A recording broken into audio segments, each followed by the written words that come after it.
Hey! Hi. Hi, I like your everyone. earrings. Thank you so much. I'm not going to That's so say the brand pretty. name so that they would see It's just so that they'll see when their we start, collection and then they'll ask me to be their their ambassador. ambassador. That's the plan. Okay, now no wahala. How are you? I'm good. How are you? I'm fine. I was not feeling well like Oh, a few days ago. I was not feeling well for like 3 days. Safe.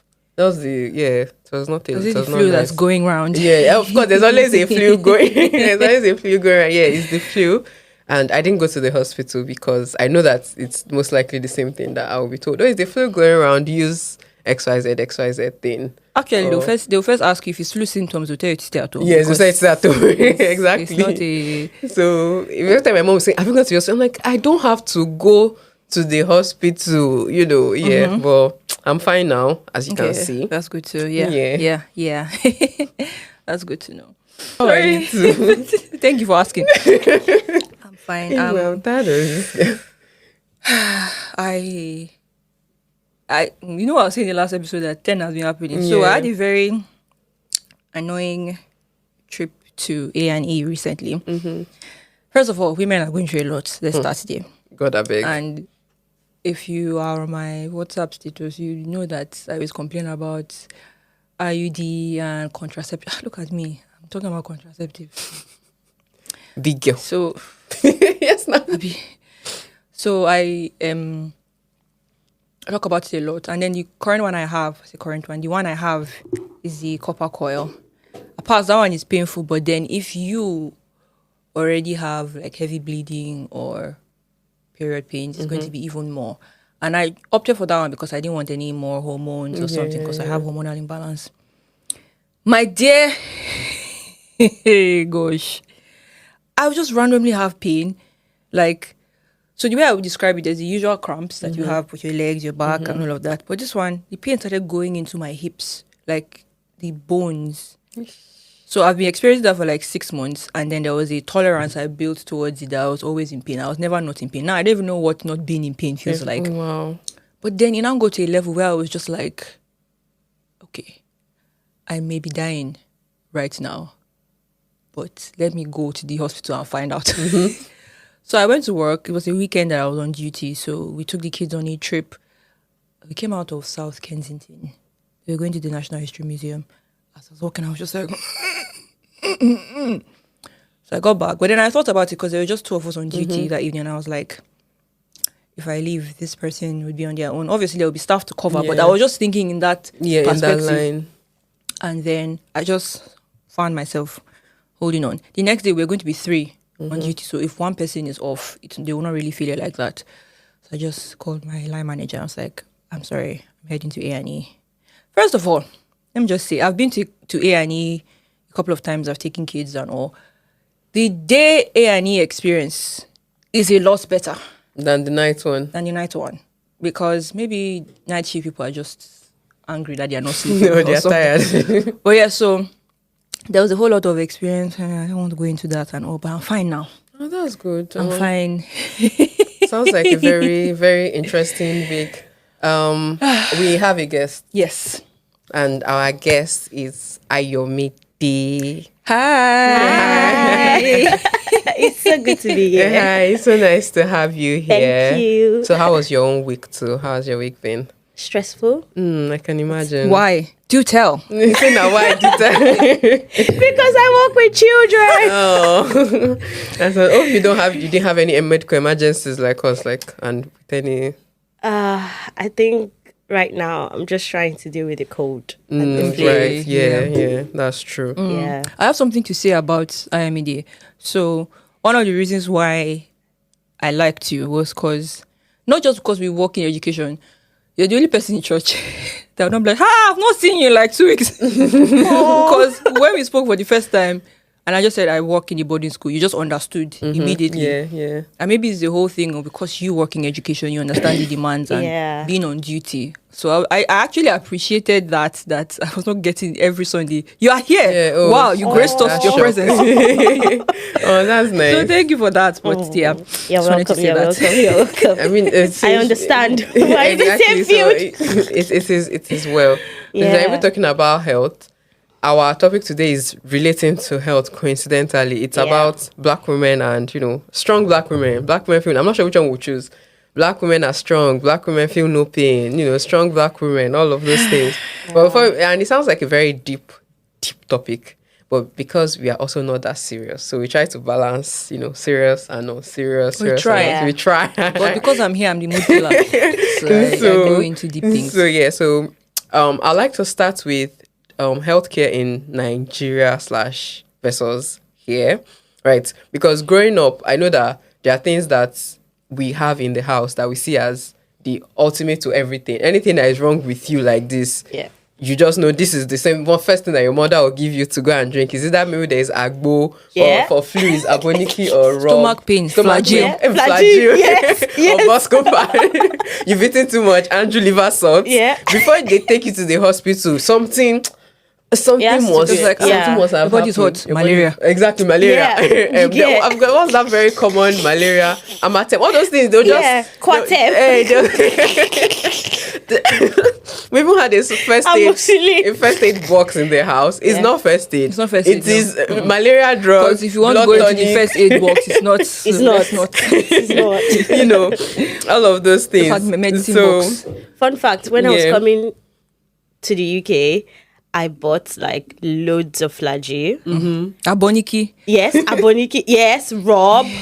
The one I brought from Nigeria 2020, I still have them because it was like a box of, it was this much. That was how like a lot of aboniki and Rob that I brought over. Where I used to work, a white woman calls aboniki that yellow thing. She loves it because it is so helpful in the cold. So I was working with a Nigerian, and so we'd both bring aboniki, and the office would be smelling aboniki and she liked it. So anytime anybody is traveling, she say, please bring that yellow thing from Nigeria. Bring that that yellow thing from Nigeria. So I have a lot of that yellow thing from Nigeria in my room because I'm always prepared for it. And also our parents are always saying you're sick because you're pressing your phone. That's another. If you have a headache, they say it's called that phone that you're holding. But if I'm being honest, by the time iPhone just drops my screen time for the week, I'll be like, actually, it's like it's because I'm on my phone. That's why I have a headache. It's like it's because I'm on my phone. So but is there anything that you maybe brought from home like that is your go-to whenever you're not feeling well? I think it used to be flagyl. Until I'll get to that later. We'll get to that, because I don't think I used to have it like in my bag. With Rob every time because I'm like anything that happens like that's inhaler. That Rob. Yes. That's so good in this type of weather. I still have mine. I don't know. I didn't bring it actually. Like you just that's actually true. Anyway, so difference between back home and here is I feel like back home pros and cons. Pros and let me see. I think there's a quality. There's a quality level, and then there is a wait time level. Because for here, obviously A&E experience. The average A&E wait time is 8 hours. Yes, it is 8 hours. 8 hours, and in Nigeria, at least you know that you can be seen that day. For like whatever you know that you'll be seen that day. Yeah, but it's even weird because I remember all my hospital visits in Nigeria. I was like, oh my gosh, I'm waiting for so long, and I left in the morning. I know I will get back home by 11 or 12. And I was complaining. But now, my entire day is just there in the hospital. And I'm like... And then you might not even end up being seen. They will not get to the bottom of the issue or something like that. So, but do you think that is because in Nigeria, a lot of people had private healthcare to an extent, like private hospitals? And was it like that in general hospitals in Nigeria? I think two reasons. Yes, because private care at some point was better and the quality was better. Also, because of what we talked about before, a lot of people would do a lot of home remedies and stuff. So that's true. The hospitals were like, unless you're actually dying or it's like it's a chronic illness, terminal something, and then they'll just be like, actually, it's like we should go to the doctor. And I know that we didn't used to need to book an appointment. My mother would enter the car. Yes, and then you just buy card. You buy your card and they say, wait for the doctor. And you wait till they call your name, give you your file. But here you have to book an appointment. I think I booked. There's something that I've been struggling with. I booked an appointment earlier in the month. My appointment is 18th of. They gave me. Said the closest we have is. I said just give me. Because Do you know what? I know You that. will be begging them. Like, That's one thing. Another thing I now consider is because I have a day off every week. yeah. I now have to schedule my appointment Yeah, on that day off. So I don't have a life one. But then I'll now say, okay, do you have any appointments available on this day? Then I'm Yeah. like, actually, in 3 months. I'm just like, but what if I'm not? Like, you don't, like, what if, like, Yeah. there wasn't one I experienced, like, I was looking forward to it. So the whole copper coil and all, they're like, okay, we're going to have it changed to something else that's less painful. They're like, February 20th is the date. So this was in January. I went to A&E like January 13th and all. They're like, okay. They didn't want to take it out then because they're like, we're not sure it's the IUD that's causing this pain. After they found that it was IUD, they were like, actually it is, but we can't take it out now. You have to go to your GP. So I went to the GP. They now booked an appointment February 20th. Last week I was just like, yes, I'm almost there. They now sent me an email and a text. Sorry, we've cancelled the women's clinic and the next available date is March. March 20th or something. I was just like, at least on that Thursday that I'm free. So it's good that way. Like, so the appointment. I think it's just annoying, actually, when you look at the whole appointment thing, because it's ridiculous. First of all, the ones that, like, drives me nuts is, like, you want to get an appointment to see your GP, and they say, oh, we open 8 o'clock. Why am I calling you 8 o'clock and I'm number 30-something? Because everybody's on the line. Why? Because And then by the time it gets to my turn, you're telling me there's no more appointment for that day. Like, yes, that thing happens. it's so annoying. Well, I have a hack for that. But I think it's relating to the GP. It depends on who your GP is. So I personally had to choose a health center as a GP and get referrals to like the main hospital. So it was easier for me to get appointments with the health with my GP because it's a health center and not a lot of people have their GPs as this thing. So if it is this area is health center, and then they need to make referrals to a bigger hospital, and I'm like, okay, we found you an appointment. So they do that, they do all that work, and then they now find me. So at least whenever I call at 8, I know I can get seen, regardless of how nonchalant the GP is that day. But I know I can get seen, and then I'm like, okay, now let's book a blood test. That is in 3 weeks' time. But I still get that call, and then they tell me that I can get seen that day. That's my hack for it, yeah. I think for me, I just break the whole protocol. Like, You just I'm, run. I'm tired. Like, because if you keep waiting and you're like, okay, you call the second day, you're like, oh, sorry, no appointment. Like, You have to just run and be you, like, help! yeah, yes, I'm dying! Help me! Okay. But yeah. Anyway, so that brings us to the topic of today. So in as much Yeah. as the NHS frustrates everybody and everybody Yeah. complains about the NHS, which we are grateful for, don't get us wrong, we are We are extremely grateful for what we grateful paid for it. yes, But, yes. From experience, not personal experience, from experience of people that talk, it feels like it is worse for black women. Yeah. And there's that, a black woman is supposed to be strong, and sometimes it feels like black women's pains are dismissed, Yeah. right? And it's just like, oh, it's not it's not that deep, or maybe you're overthinking it, or shouldn't you be stronger than this? And I mean, thinking about it, this black women thing is also, I've heard people say, oh, you're a woman, so you should be able to handle childbirth. Like, it's not a big deal now. You're a woman, you're supposed to be strong. It's something you're born to do. Anyway, yeah, so that's one of the main things that we're unpacking today. So all the banter aside, now we're about to get into the why does it feel so, like, why does healthcare feel so tough for a black woman? And it's not just in the UK. Even Tough, I know someone, scary. even someone in Canada, I remember, was complaining that you have to fight and advocate for yourself. You know, Anyway, like how bad those are it is. things Like that I was talking to a colleague of mine, and she mentioned, like, we were just casually talking about how unfair it is for black women, and she was just like, IJ, I just want to let you know that if you want to go to the hospital, I can go with you so that I can be the one shouting for you, and then they would listen to me. Obviously, she was joking, but then I was just like, the fact that she had to knows. think of that Yeah. because she had actually done that for somebody, and she was like, excuse me, you need to answer this person, and then she was like adequately responded to immediately. As a so imagine you say, oh gosh, just not like if you have any black friends that need me, I can volunteer and just go. I'm like, you need to listen to her now. Bless her. And so that's why we have Joy on the podcast, because thank Joy, you to have me. we're going to ask you some questions, and Joy's going to be sharing her experience. So Joy, what has your experience been? Tell us. With the NHS and as a, supposed strong black woman.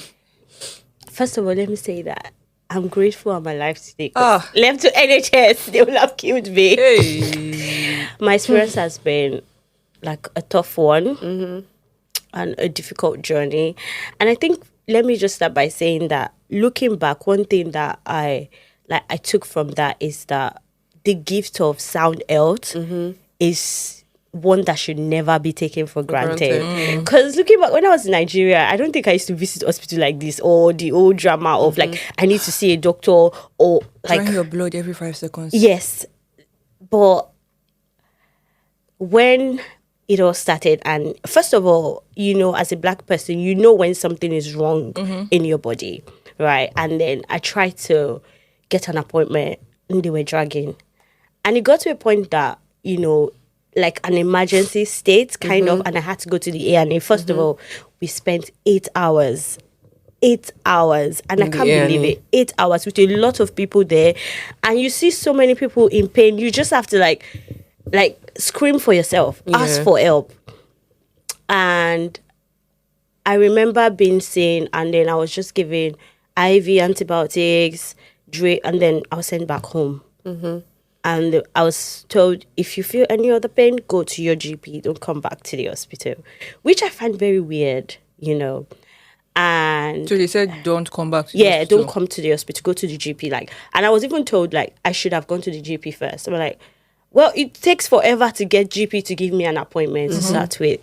So then the problem was not solved. I had to go back again because, and all this going back, it's not me going back. I was literally carried there. Oh, wow. This was an emergency yes, like state. an emergency. I can't walk by myself. So the second time, I remember again, 8 hours.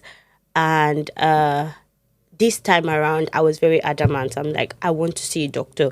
Don't get me wrong, there are doctors in the A&E, but they're just, I don't know how to describe it. I don't think they are the kind of people that can really go deep into what's wrong with you. It's just like they're just like, oh, you have a headache. They're not really doing as much. So I just had to insist, I'm not leaving this place because I definitely knew that something was wrong, and we're not solving this issue by you giving me antibiotics and you're sending me back home. You're just trying to bring down my infection markers and you're sending no, there's more to this. And I remember telling the doctor in the A&E that I'm not going. After all I was on the I have pictures, they gave me the drip and everything. I'm like, I'm not going. After this drip, I want to see the gynecologist because as at this time, I started having discharges. I've never seen that kind of color before. And I was already scared that, there should be more to this. Why are you not scared? Why are you not, why don't you think, and you're telling me it's just my infection markers. Yes, my infection markers are high. You want to bring it down, but, let's try to find out what is more. And I remember staying there for so long. It was my anniversary day, actually. And I refused to leave. And I started shouting, I want to see the gynecologist. And eventually they told me it's going to take hours. I'm like, I'll wait. That is after 8 hours of waiting, I'm going to wait. And eventually the gynae came and she was like, okay. You know how they can be they just want to see you in 5 minutes and 6 minutes. I'm like, you're doing their rounds. Yeah. And I was like, there's more. There's definitely something wrong. There's more to this. And I remember they're okay, yeah, they were going to book me an appointment. And I thought it was going to be quick. When was it? It wasn't. How long? How far away? I was I went, this experience was in, first of all, March. My appointment was for October. Oh, wow. Yes. So by the time I landed in September, which was my anniversary, and they were trying to keep me till my October appointment. So that's why they kept sending you. Yes, that's how they kept just they had seen on your trying file. to bring that everything and just wait for that October, right? And I just had to start screaming. Also, I want to say this, in the whole process of like me going to A&E, there was one time where and when I saw the guy and they were like, oh, we need to do scan, we need to do this, but because you're so young, we don't want to expose you to radiation. We don't want I'm like, I've done it in my country. Like, I've done this test in my country before. And just having that record really helped because they weren't going to like put me to do that test. Yeah. They're just going to like still keep me there and start debating and they do a lot of I know it's like good at trying to analyze, trying to like get the best for you, but it can be annoying considering that you are in a lot of pain. So just having my result from Nigeria also helped and I was able to do the scan and then we would say this is the problem now. Solving the problem was the issue. We have to wait for the appointment that has been booked for October. And that's where the drama started. And it was a lot of back and forth, a lot of me landing in the hospital. They send me back with antibiotics and then I'm back again because we're not solving the problem. We're trying to like, push you to that appointment day. Yes, push it to that appointment day and try to like manage. And I feel like they do a lot of like managing. Like we're trying to manage the symptoms. We're trying to manage. Yeah. Yes, and not really good. Because I feel like in Nigeria, if you have this problem, we're going in hard. Bam, I was solving the problem. But here, we're giving you everything gentle. Because I remember one of my friends that used to be a nurse in Nigeria and she's a nurse here. When she saw one of the antibiotics they gave me, and she was like, why did they give you this? Like, you solve this problem once and for all. And to cut the long story short, because I didn't get seen on time, I ended up like almost having a sepsis. Wow. Yeah, and I had to have like an emergency surgery at that point. So how did they figure out that you needed surgery? Well, because I landed in the hospital again, and this time around, my body was shutting down. Like, my infection markers were really high. Of which, when I landed, I had to, like, fight to be admitted because there were no beds. So I was, like, on their wheelchair, waiting for hours to get bed. And then they will say, oh, we need to call the bed manager, this, that. They're just going back and forth. It can be frustrating because the thing where they say that the NHS is overwhelmed. Yes. There's that. Yes. There's that as well. But, okay, we can understand that bit. But the part of where they kept sending you home and then... that's... Because of they're trying to manage the symptom. They're managing. They don't really go deep into the like and solve the problem. Again, we can also say because they are overwhelmed, they're trying to get as much as people out of the A&E. So they're trying to reduce the time they spend with each person. Yes. That sounds like a lot. Because I'm sure that if we sit down with a doctor and they try to explain it to us, we'll be like, I see. Like there'll be one. They're going to kill you for this. No, I mean this in a very good, because honestly there'll be one maybe logical explanation where you're like, oh, we don't see the behind the scenes. And we had a doctor, because Toyosi came to see, and she was trying to explain from her side, which was not like, honestly, we are overwhelmed and all of that. And I understand that bit, but then you cannot take away the fact that there was so many aspects of neglect, so many points where they could have acted on things that they had seen, because it was clear as day. Because I remember when you said to me that it was when they came to the one of the doctors came in and they were like, oh my gosh, we didn't realize that. Yeah, because when I was admitted, first of all, I said I was going to go to the Flagyl because of how much I've used Flagyl. Apparently, Flagyl is like a very big antibiotics here. Yes, it is. Nigerians. Stop using the Flagyl. I mean, I'm antibiotic resistance. I'll probably still use it when I travel. I probably will still use it again. So. Don't. Because of how I have used antibiotics. So they were using, like, it's called metronidazole here. They were giving me metronidazole, but it wasn't working for me. I was vomiting. Because you had resistance. doing it. Yes. So because of how much, like, I've used it, there's now a resistance. It wasn't working. But I was trying to tell them that it's not working. I remember a doctor telling me, I can't say it's not working. That it's working, it might just take time. I was like, it is not working. Like, I know my body. I'm supposed to feel better. I'm feeling worse. You're telling me it is not working. So I was on admission, and they kept giving me that, like metronidazole, but it wasn't working. And by this time, when things were getting like bad, by the way, they take blood every day, so they keep poking me, taking my blood, to just check that markers.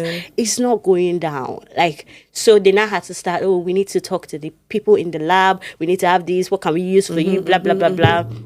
So in that process, I wasn't getting any better. I was getting worse. And there was, I think that morning, my consultant ran in and she was like, oh my God, Ade, because she calls me Ade. Ade, your blood is not going it's going crazy. Everything is not working. And I'm like, what's she saying? Like, I've been Like telling you that. Is that what I've been saying? I've been telling you, you're not listening. And she was like, we need to take you to the theater. I thought she was joking. And because they don't allow people to sleep over, my husband was at home. So she ran in. I was like, what's she saying? And then she left. Before I knew what was going on, like, prepping you they for were already, like, the nurse was already changing my dress. How did we get here?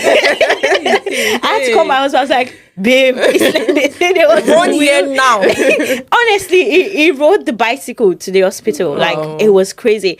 And I was like, I thought they were joking. Even till when they wheeled me to the theater, I still couldn't believe it. Because I was like, but I've been talking about this. And you people were telling me that I can't say it's not working. So I think then the anesthetic team, they came and they started talking. I feel like it was too much by that time because everybody's just trying to give you information. I'm just like, yeah. Wow. So that was how.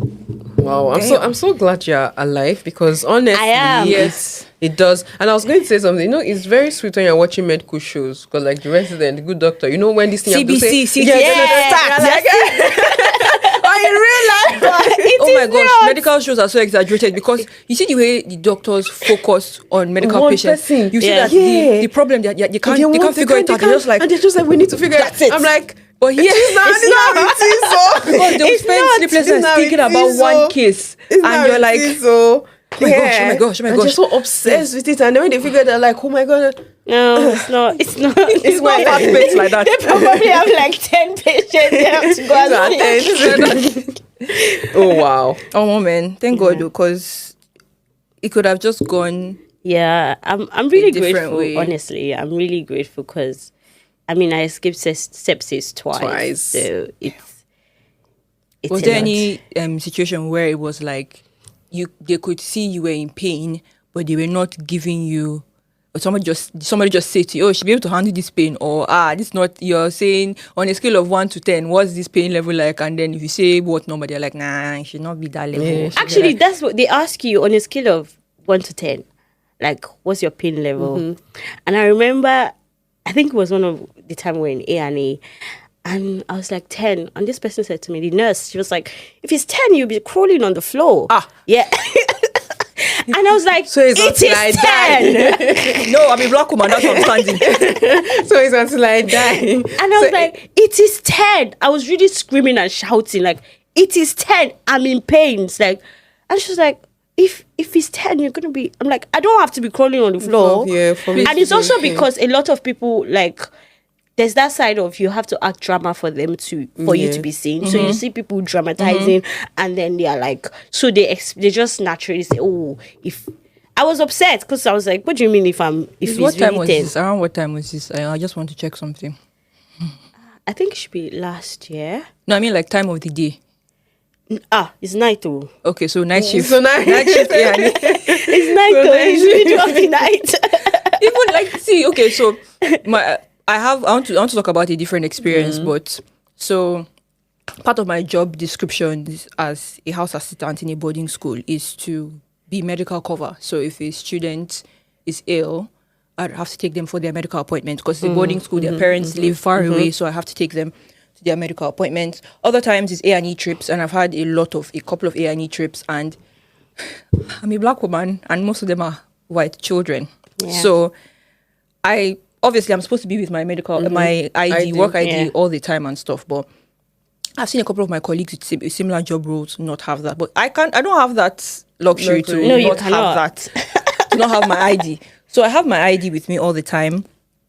And on this particular occasion, actually, when I go, first of all, I get the whole So I make sure that my ID card is very visible. Yeah. Like, I'm just like, hello, we have an appointment, please. And then we do all the whole, ask the child the date of birth. And then we do, okay, who do you have here with you? The child is like, oh, that's a house parent. And I'm like, yes, it's a boarding school. I'm on medical cover. So they say, okay. I still get the looks of like, But then there's almost like a mental check they do for themselves. They're like, let me check myself. Let me not do this. Yeah. But on this one occasion, no. I was like, so I brought this child. The mother was aware, obviously, because at the start of term, we make parents sign that if there is any medical situation, there will be a house parent that takes them to their medical appointment. So parents have signed permission, just like how they sign medical permission, they sign medication permission and all. So we are able to administer drugs to them, medication to them. Not drugs, though. Yeah, medication. Medication to them. So on this particular trip, I go to the hospital, and then I just say, we have an appointment. The receptionist, very nice lady. I think the lady looked like, I saw her name, so I think she was either Nigerian-ish, south side. So she just smiled, but she had been living here for a while. So I was like, hi. And then we waited to be called. Then it was not even a doctor, it was a nurse practitioner. She called the child in. As I was walking into the door, because I have to be present in the appointment as well. Yes. She just stopped, like held her hand. She was like, and who are you? I said, I'm the house parent. I am chaperoning him on this medical appointment. He's like, oh, I wasn't told anything about that. She looked at me again. She was like, huh. She now asked the boy, do you know who this person is? Oh, wow. The boy was like, yes, this is a house parent. She said, okay. We have to call your parents to be sure that this is allowed or something. So I walk in. I was like, and I texted my colleague and I said, has this ever happened to you? Like, I got to the hospital and they're asking me this question. She's like, nope. And she has been to the hospital several times. I said, okay. So let me not jump to discrimination as the first thing on my mind. Yeah. I checked with her. I checked with the other colleague. They said no. I said, okay. Before the woman even started the check, she's probably spent like 10, 15 minutes assessing me. She now said, sorry, what's your name? I carried out my ID card, so she will see the logo, the school, everything. I said, you see my position, you see when I started. And then she was like, oh, okay. She said, but I actually need to talk to his mother first. Then I spoke to the boy. I said, can you give her the number? Or we can call her on the phone. She said, no, we would have to call the parents. So she got to the number of the child's phone, and then she calls his mother. The mom was so shocked because she was like, why are you calling me? Like, then the nurse was like, oh, I've got someone that says that the house parent of this school, are you aware that she's here? She's like, yeah. She now called my name that, yes, she's here. She said, oh, okay, I'm just checking, it's hospital policy to do this. But the hospital policy that they've not done for other people. He did that, then she finished. She has gotten confirmation from the mother. Let's establish that fact. Then it was time to see the boy. She will pause in between the checkup with the boy, and I'm like, actually, sorry, what's your name again? I said, okay. She now wrote the name down. So I said, okay, I'll have to call with the nurse to confirm this. Confirm what? She continued. She said, can you give me your number? I said, I'm not comfortable with giving you my number, but I can give you the front of house phone number, and they can direct you to the nurse that you can call and you can speak to this person. Then she said, okay. And I said, actually, what's your name too? Because I can also call and confirm and let the nurse know that you're doing this. She said, no. I said, no, I actually need it. So, because I don't appreciate being treated like this. I'm only here to do my job and you're treating me like this. And then she kept quiet. Because the child was so confused. Because it's never happened before. The child was in pain. Let's start there. So it's not something that they were investigating and it's not physically visible. The child was in pain. And then this was what was happening. Then she was like, oh, okay. And I gave her the front of house phone number. Appointment finished. I was so annoyed. Got back, went straight to the nurse's office. I was like, this is what happened. The nurse was so annoyed. She was like, I personally called and said, we will be coming with a house parent to this appointment.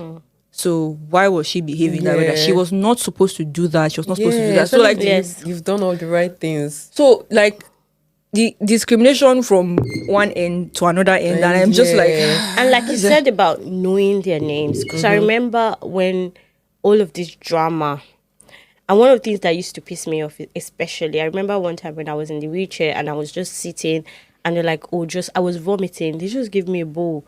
Like, everybody just walking and behaving like nothing happened. But one thing is also, because I had already, like, mastered the name, you know, that badge, like that yellow badge, I did ever look at. Ace, I yellow look shirt. at very well and cram the names. So because I already crammed the names of all the doctors, all the consultants, all the nurses that, like, I've come in contact before. So this time around when I was there, I just started shouting, "Can I see this person, please?" And at some point, my husband has to say to me, "Are you really in that much pain?" I was like, "Yes," and I'm going to keep screaming until they call this doctor for me. And I remember that everybody was like, that screaming like got their attention. And like, "Oh, we're gonna get the doctor." I'm like, "Right, you need to do it because I'm already sitting here for how long? I'm vomiting. I'm like everything is happening to me, and everybody's just walking. They're just like." So it almost feels like we have to Advocate and cause trouble in quotes. if you are but if you are physically in pain, like you're like, "Oh, Yeah. help me," like That was the experience. Like, I'm vomiting. I'm like, "Can I see the doctor? Where's the doctor? Where's the nurse?" I'm like, ugh. I understand the being overwhelmed part, but there should be a sense of urgency at some point when dealing with people. But if you already have at the back of your mind that this set of people can endure so much, then obviously it would affect the way you attend to them. Let me even say, when I was in the hospital and when I was admitted, and when the nurses are doing their rounds, where they come and give you your medications and everything, sometimes I'm like the last person to get my medication, even though, like, according to your bed, even if I'm like number 2. Yeah, because again, like, the white people were like, I had like so many, I was the only black. All the time that I've been there, I was the only black. And then you see them ringing the bell. Like, sometimes I'm like, Bruh. like, the nurse is probably, "Okay, sorry, I'm going to be with you shortly." Or they're already with me. They've started. You see somebody press the bell again. Until they relieve you. And then you're like, they have to, because again, some of them are like, Older. yeah, they're older. And you just have to, even me, sometimes I just tell the nurses, "Okay, just go." Because I know that they're going to keep pressing that bell. And they'll keep causing nuisance. Yeah. I just says I like to do devil's advocate, but that's not the case. I just like to look at things from another side, because sometimes I try to think, if I was speaking to maybe a nurse or a doctor, how would they explain this? Would they say, "Oh, we've been told to maybe prioritize XYZ things"? Do you understand? Like, I'm trying to understand what is their, I will get to They'll you, ma. always say what they're is their overwhelmed. thought process behind it. Yes, ma. Okay, so I can understand this part of the question of being playing devil's advocate. So what would be the devil's advocate side for my experience with that child and chaperoning? No, that one, there is no. Yeah, Absolutely not. Maybe No, it's a black woman with a white child. No, I just that want to one. check. Maybe, No, just no, maybe. no. In case, no, in no, no. case, Especially if, I mean, it's not as if the school already followed all the procedures. Do you Yes, there's understand absolutely the level not for that of- one. the level There's of no- checks schools do Yeah. for you to be qualified. You know now. Tell them. Exactly, and they would have Everything called the about hospital me. in advance, and you had an ID and all. Yes. I mean, yeah. And if it's that it's something they've done to other people, say okay, No. policy, but it just feels like singling you out. I No, that one. now even understood, because the next appointment I went for, the doctor was not like, "Okay, we just let you know, we'll call the parents, blah blah blah blah blah." So they called the parents, and then that was. But the way it was done was completely different from the way it was done. yeah. Like, what's your name? Let me see your ID. Let me see. I was looking at this one. Yeah, just like, no, that one. There's no devil's advocate for that let's one. play now, in case, in case. I don't, honestly, for that one. No, I'm even just talking about like the hospital thing. Where it feels like, because it doesn't make sense that they're giving your meds last if maybe your bed is the second one. It doesn't. Yeah, because sometimes you just like it happens. I also understand from like a perspective of, I understand that they are humans as well, because I remember that sometimes I tell the nurse, like, just go, like, because I don't know, it was just a whole lot, to be honest. That sounds like a lot too. Yeah. Sorry, we need to be taking pictures for Instagram. Well, so at the end of the day, and I think something like this also happened to our friend where when he had that emergency and he was not attended to quickly and he felt like he was dying. It was still the same. And the same thing. Issue where they attended first, they treated something else. Yeah. Then now came back. They're like, oh my gosh, we need to rush you to surgery right now. Yeah, that's what they do. Literally. Yeah.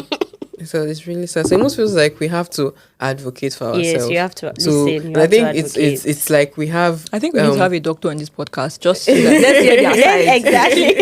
Yeah, that's true. Okay. We have a we have a yeah, it's true. We even have we have doctors that we could we have doctor friends. What I was going to say is it feels like we have two things against us. So one, we are women, so there's that thing where it's like, oh, you say you're in pain. For example, I know the time when I had menstrual pain and someone was telling me I'm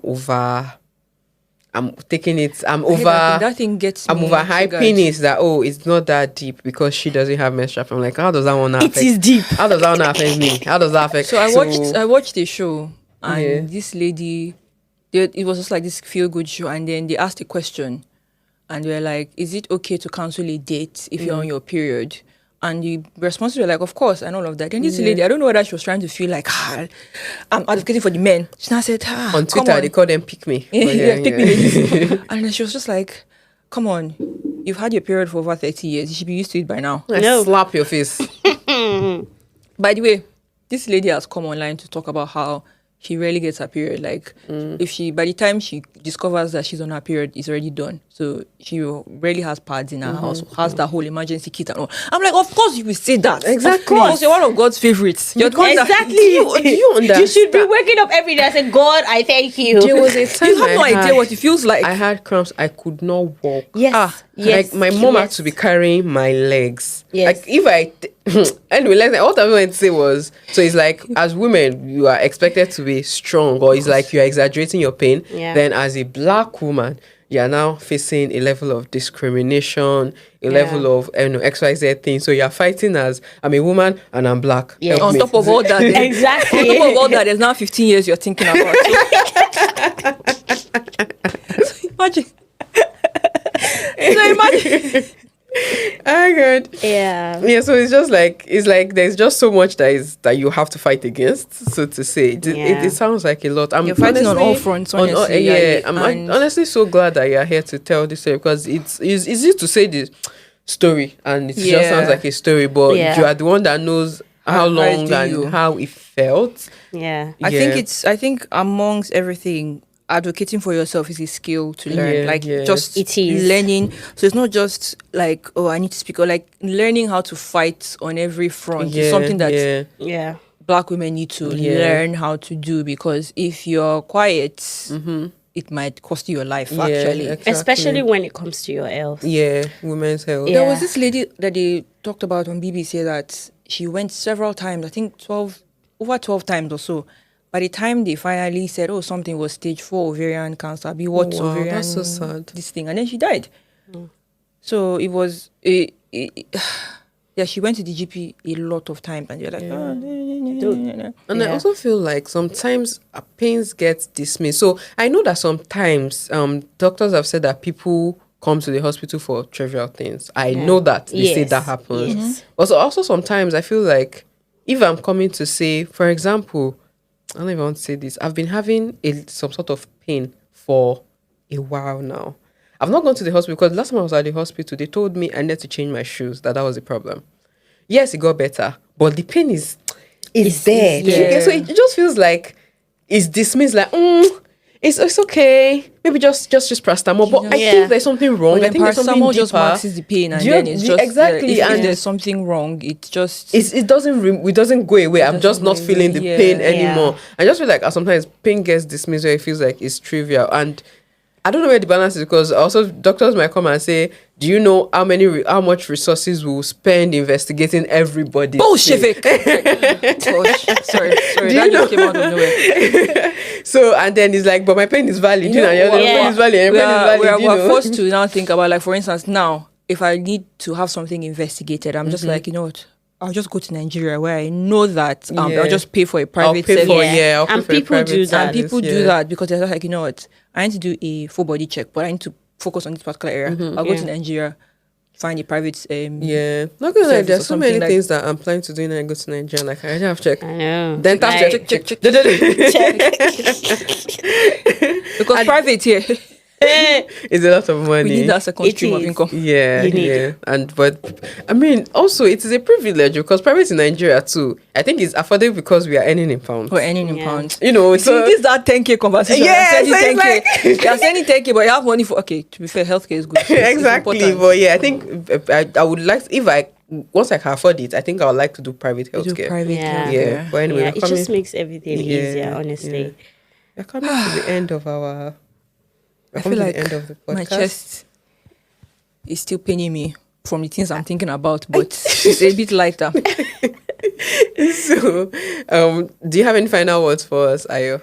I think my final word will be don't be afraid to advocate for yourself. Mm-hmm. Don't be afraid. Like, it might look like you're crazy. What are you doing? But fight for yourself as much as possible. You know, fight to be heard and fight to be seen. yeah. If something is not working for you, you understand your body more. Body So more, yeah. say it and don't let them tell you, oh, people have like side effects. That's a side effect. Or yeah, it doesn't really happen to but it's happening to me now. So, Yeah. you know, fight for yourself as much as possible. Okay. We have come to the end. Okay, we're still recording. We have come to the end. Thank you guys for listening. I'm keep rushing before they stop recording. Yeah. Yeah. All right. Thank you, guys. Thank you. And thanks so much for coming. No, Ayo. you tell us Please to wrap up. We are Bye. done. Bye. Bye.